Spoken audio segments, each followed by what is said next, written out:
আসসালামু আলাইকুম, welcome to another video. আজকে আমরা যাচ্ছি 10 রিঙ্গিতে মালয়েশিয়ার 54 কিলোমিটার অদূরে অবস্থিত গ্যান্তিং হাইল্যান্ডে।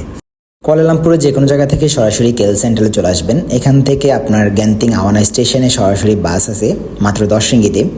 এক্সিট পয়েন্ট দিয়ে নিচে নেমে যাবেন। নিচে নেমে গেলে এখানে অনেক টাইমের বাস আছে।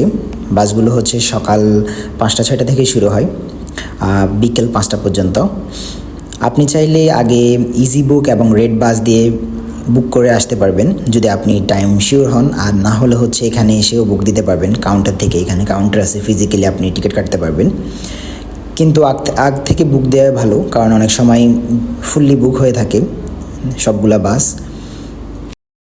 আমিও আসার টাইম ঠিক না থাকাতেই আমি বুক দিয়ে আসি নাই, আমি পরে কাউন্টার থেকে ফিজিক্যালি কেটে নিয়েছি।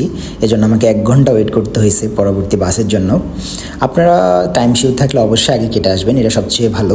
রেড বাস এবং ইজি বুকের লিঙ্ক আমি ডেসক্রিপশন বক্সে দিয়ে দিব, ওখান থেকে চাইলে আপনারা টিকিটটা বুক করতে পারবেন অনলাইনে। এখন চলেন পরবর্তী বাসের জন্য অপেক্ষা করা যাক। আমার বাস 10টা 15-তে। বাস আসলে বাসে উঠে বাকিটা আপনাদের সাথে যাওয়ার পথে শেয়ার করব। এই যাত্রায় আমি একাই ভ্রমণ করছি, আমার সাথে আজ কোনো সঙ্গী সাথী নেই।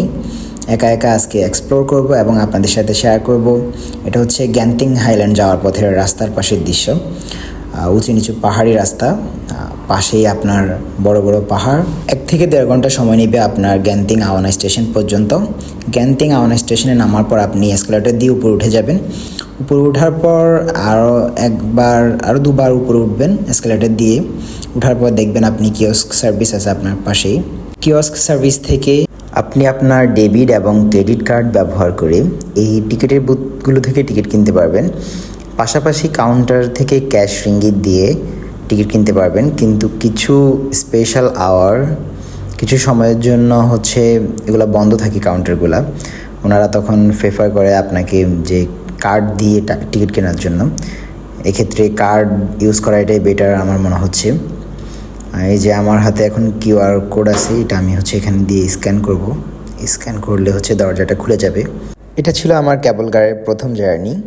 দেখা যাক এই জার্নিটা কেমন রোমাঞ্চকর হয়, আপনাদের সাথে শেয়ার করব। আমি একা হওয়াতে আমাকে ওনারা আরেকটা গ্রুপের সাথে অ্যাড করে দিয়েছেন, যাতে হচ্ছে 6 জন হয়ে আমরা এই ক্যাবল কার দিয়ে যেতে পারি। ক্যাবল কারের গ্লাস থেকে বাহিরের পাহাড়, উঁচু নিচু পাহাড় এবং পাহাড়ের উপরের গাছগুলো খুবই সুন্দর। আসলে একটু পর পর মেঘেরা আসা যাওয়া করে, আসলে অনেক রোমাঞ্চকর একটি দৃশ্য। আর সত্যি বলতে এত কম খরচে এত সুন্দর একটি দৃশ্য উপভোগ করা মালয়েশিয়াতে খুবই আনবিলিভেবল। আমরা এখন সোজা চলে যাচ্ছি গ্যান্তিং হাইল্যান্ডের স্কাই ওয়ার্ল্ডে। স্কাই ওয়ার্ল্ড ঘোরা শেষ করে আসার পথে আমরা চিন উই বুদ্ধিস্ট টেম্পলের এখানে ব্রেক নিব। এখানে থেমে আপনার শাটল কার দিয়ে হচ্ছে ফ্রিতে ওই বুদ্ধিস্ট টেম্পল ওদিকে যাব। এখানে রাস্তাগুলো অনেক সুন্দর আশেপাশে। আপনারা নিচে দেখতেছেন যে স্কাই ওয়ার্ল্ডের পার্কটি, এখানে অনেক ধরনের অ্যাক্টিভিটি এবং রাইড আছে। আপনি টিকিট কেটে চাইলে এই রাইডগুলো এনজয় করতে পারেন, কিন্তু আমি এটা নিয়ে ভিডিও করতেছি না, আর ভিডিও বড় করব না। আমি জাস্ট আপনাদেরকে যে এই ভিডিওর মূল থিমটা দেখাবো। হ্যালো গাইজ, আমি এখন গ্যান্তিং এর হচ্ছে আপনার হাইল্যান্ড হোটেলের সামনে আছি। পিছনের যে গ্যান্তিং অ্যাভিনিউ থেকে নেমে হচ্ছে আমি এখন সামনের দিকে হাঁটতেছি। সামনে মেঘেরা হচ্ছে পারাপার হইতেছে। অসম্ভব সুন্দর এই বিল্ডিংগুলো নিচ থেকে দেখতে মনে হয় যে আকাশের মাঝে এরা বুক চেতে দাঁড়িয়ে আছে। ও পাশে আপনার মেঘেরা একটু পর পর রাস্তা পারাপার হইতেছে, খুবই সুন্দর আসলে। আর ওয়েদারটা অনেক ঠান্ডা, যার কারণে আরও ভালো লাগতেছে যে বহুদিন পরে এরকম একটা ঠান্ডা ওয়েদার ফিল করতেছি। কারণ মালয়েশিয়াতে অ্যাভারেজ টেম্পারেচার থাকে 25 থেকে 32-35 এরকম, কারণ এটা এক ঋতুর দেশ। সো আমরা হচ্ছে ব্যাক করতেছি। আমি এখানে বেশিক্ষণ থাকি নাই। এখানে জাস্ট প্রিমিয়াম আউটলেট হচ্ছে বিভিন্ন বার, বিভিন্ন খাবারের দোকান এবং এগুলো আছে। নিচে ওই পার্কটি আছে অ্যাক্টিভিটি নেওয়ার জন্য। আমি এগুলো কিছুই নিচ্ছি না। আর জিপ লাইনিংও আছে, জিপ লাইনিংটা আমি নিব না, কারণ এখানে আমি জিপ লাইনিং নিতে হলে অবশ্যই গ্রুপে ভালো মেম্বার হইতে হয়। আমি যেহেতু একজন আসছি, তাই আমি ব্যাক করতেছি।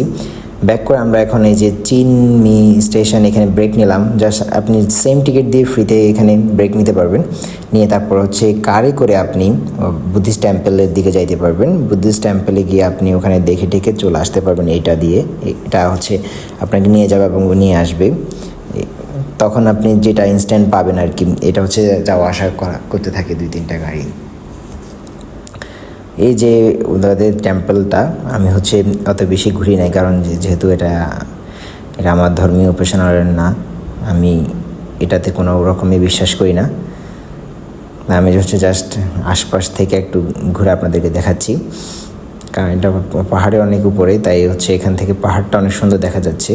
আসেন আপনাদেরকে মালয়েশিয়ার কুয়ালালামপুর থেকে এই গ্যান্তিং হাইল্যান্ডের সর্বমোট কত খরচ হলো আমার এই ট্রিপে, আপনাদেরকে এই বর্ণনাটা দেই। আমার আসা যাওয়ার ভাড়া হচ্ছে 20 রিঙ্গিত। তারপরে গ্যান্তিং হাইল্যান্ডের এই ক্যাবেল কারের আসা যাওয়ার ক্যাবেল কার ভাড়া হচ্ছে 18 রিঙ্গিত। তাহলে টোটাল কত হলো 38 রিঙ্গিত। আর এবার দুপুরের খাবার কীভাবে আপনি খাবেন সেটা হচ্ছে আপনার উপরে। তো আপনি 10-15 রিঙ্গিত দিয়েও খেতে পারেন, চাইলে 20 রিঙ্গিত 25 রিঙ্গিত দিয়েও খেতে পারেন, এটা আপনার উপরে, ডিপেন্ড অন ইউ। সো এই ছিল মাত্র 36 রিঙ্গিত। আপনি চাইলে এই গ্যান্তিং হাইল্যান্ডের মনোরম পরিবেশ এনজয় করে আপনারা আবার কেএল সেন্টার চলে যেতে পারবেন। এরকম সুন্দর সুন্দর প্লেসে কিভাবে কম খরচে যাবেন এই নিয়ে আরও অনেক সুন্দর সুন্দর ভিডিও আসবে ইনশাআল্লাহ। আসসালামু আলাইকুম।